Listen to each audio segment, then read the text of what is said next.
So I did get to Southwest Airlines in '93, and I was an auditor. I had an auditing or accounting degree. And when I got to Southwest, they just assign you to clients. And I started in this audit firm in 1984, and I looked at my schedule and I said, Southwest Airlines. Never heard of them. And back in 1984, they had 40 airplanes. So today we have about 730 airplanes. And it's just been an experience of a lifetime to be able to grow up professionally with what I think is one of the best companies in the world. Not just one of the best airlines, but one of the best companies in the world. And so Kansas City has always been an important part of Southwest Airlines. Going back to the airplane, for those of you all that don't know, for the longest time, till about 2014, there was a federal law called the Wright Amendment. And what the Wright Amendment says that if you flew in our home airport out of Love Field, you could only fly nonstop to a state that bordered Texas. So there was no nonstop flights to St. Louis or to Kansas City or anywhere else. And so we had states, and led by Senator Kit Bond at the time, they started to add Southwest Airlines as their state as an exemption to the Wright Amendment. And it started to unfold. And that's the thing that really brought Southwest Airlines, the Dallas Southwest Airlines travel, to all the places that we go today. And as a reward, or as just a recognition of that, we commissioned to have Missouri 1 done, and Senator Bond was there when we launched it. And I remember it coming out of the hangar here in Kansas City, and everybody else was oohing and aahing about the airplane, and all I could focus on was they were pushing the airplane out of this hangar. And if the tail didn't fit exactly in there, there was going to be an airplane damage. And that's the only thing that I could concentrate on. But it was amazing to look at at this new airport. Just amazing. And I've talked to several of you all. You know, before 9/11, Kansas City was the greatest airport ever. You'd park in 3 minutes, you're out of your car, at your gate, and you're gone. And it was fantastic. But after 9/11, everything changed. And for Southwest, operating in the Kansas City airport was difficult. It was difficult with connecting passengers. It was difficult for customers. It was difficult for your bag check. It was difficult, the bag carousels, the de-icing, just everything about running the airport was more complicated than we had in other airports. So having this new airport is fantastic. And I know that you all went through a lot of work to get that launched. And the great thing about this new airplane or airport is, you know, it's not taxpayer funded. It's funded by user fees for the airlines. And so at the end of the day, Kansas Cityans are going to have a state-of-the-art airport, and it's going to be funded by all of us that use that airport. But I was really impressed with your airport. It has 9 de-icing pads, a hydrant fuel system, which for, again, just airplane damage and things happening out on the ramp, a bag system that's going to handle 2,200 bags an hour. And for those of y'all that don't think about it, if you have a bag system and it goes down for 15 or 20 minutes and you're at a peak time, think about the amount of bags that just show up and it's stacked. And it takes hours, literally, to recover from those kinds of things. We're going to have dual taxi lanes. We know it's expandable to at least to 43 gates easily. A robust concession program, and one of my favorite things was the bathrooms. I mean, actually having bathrooms with like more than one stall in there, it's going to be fantastic. But of all the things that you talked about about that airport, the thing that I loved the most was a statement: it is on time, it is in scope, and it's on budget. And I'll tell you, I've been around a lot of construction projects in my time. Impossible to do. So big thanks for you all for that. So I did think I'd talk a little bit about air travel and the future of air travel. The airline industry it's one of the most interesting industries I've ever been in. It's really complicated. It is capital intensive, it's labor intensive, it's regulatorily intensive, it's fuel intensive, it's subject to the recession cycles, And so the history of the financial success of airlines is not good. For Southwest Airlines, we're the only airline over a 50-year period. We've never filed for bankruptcy, we've never had a furlough, we've never had a pay cut, we've never had a layoff. And one of the things that have been good about Southwest Airlines is being able to navigate through this airline industry the way it has. And not many other carriers haven't done that. And I remember when I'm sure you all kind of remember COVID coming. I remember like the day that it came. We were setting in, we get financial forecasts and revenue and booking information every day. And literally in the period of 10 days, we lost 95% of our revenue. And I didn't know when it was going to come back. Literally, we were flying airplanes out there with one passenger on it, maybe no passengers on it, and going, what in the world are we going to do? So, in March of 2020, I wasn't really for sure what the future of air travel was going to be. But when I stay here today, it looks pretty bright to me. We've got built up demand, I think, across this industry, and there's more demand for air travel than the carriers are able to supply. And we can talk a little bit about that, or you all may have questions about the supply chain as we move forward. But Southwest has a really good track record of operating in these bad times, and we seem to be more agile than other carriers in these trying times. And that makes a funny story for me. One of our old, our founder and one of our old historic CEOs was Herb Kelleher. You all may recognize that name.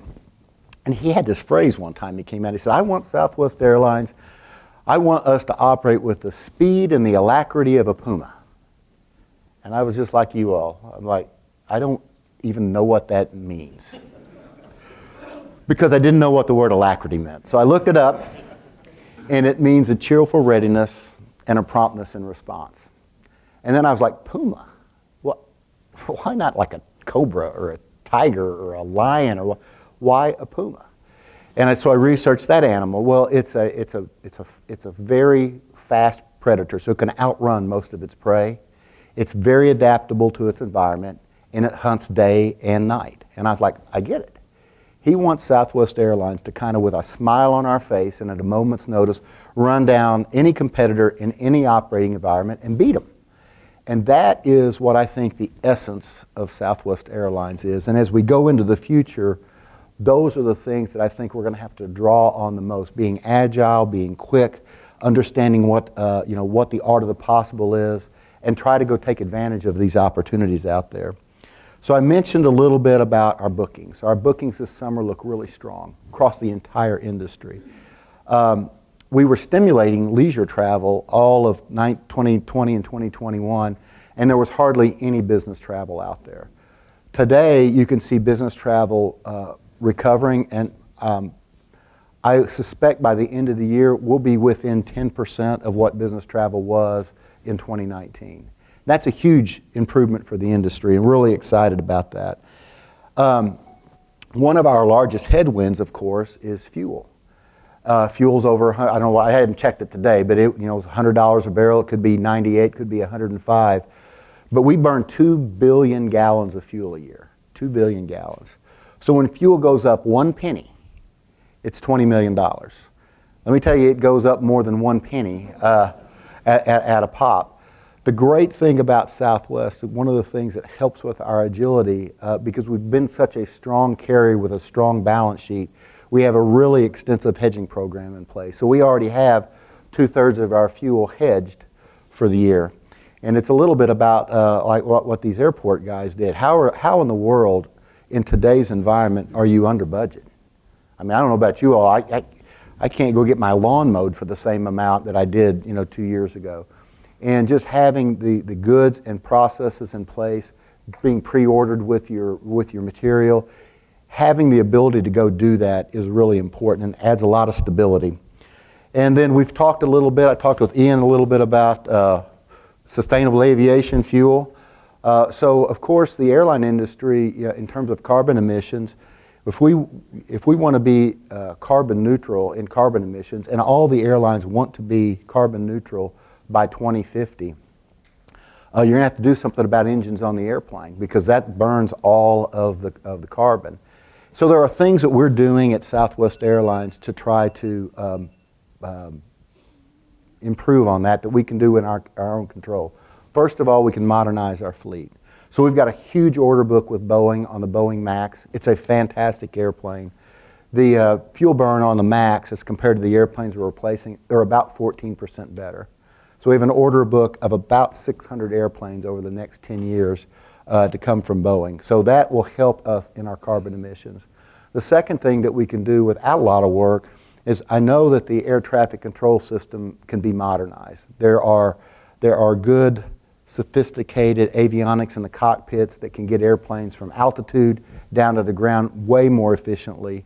And we need to build that out better. But then there are other things that we need to do. Instead of more than just buying carbon offsets, we need to have a sustainable aviation fuel program. And it needs to be able to produce billions of gallons of fuel. And then back to the price of fuel, it needs to be able to do it at a pretty close comparison to what we have with oil.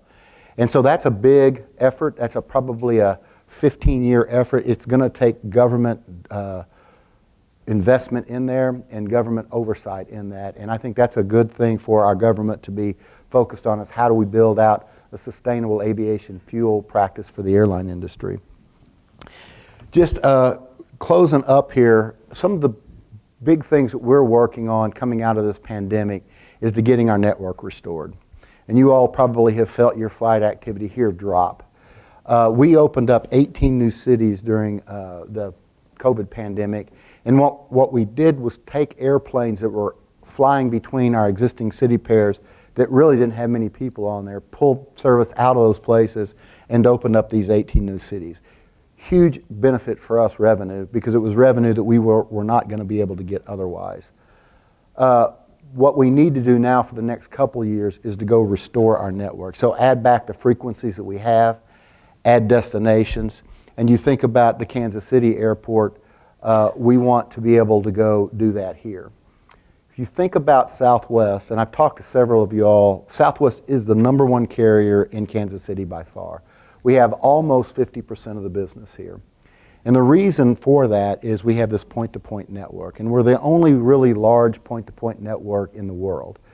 And what we try to do with this point-to-point network is instead of taking our flight from Kansas City and going and connected it to a hub at DFW, or a hub at O'Hare, or a hub in Atlanta, or wherever, we want to try to fly you nonstop.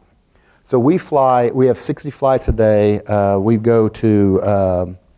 We serve 27 of the largest 50 cities directly out of Kansas City. So if you want to get to the West Coast, Oakland, Los Angeles, San Diego, Phoenix, Las Vegas, Seattle, all nonstop. Want to get into the central part of the country, Dallas, Austin, New Orleans, Houston, Nashville, Midway, all nonstop. And kind of the same thing with the East Coast. So we have opportunities to go build that frequencies back up, connect points that we haven't had connected, and add new destinations. And I do think we've got some new destinations coming to Kansas City this summer. We've got Destin, Myrtle Beach, we've got Pensacola, and I think we'll continue to expand our service here in Kansas City. So really excited about that.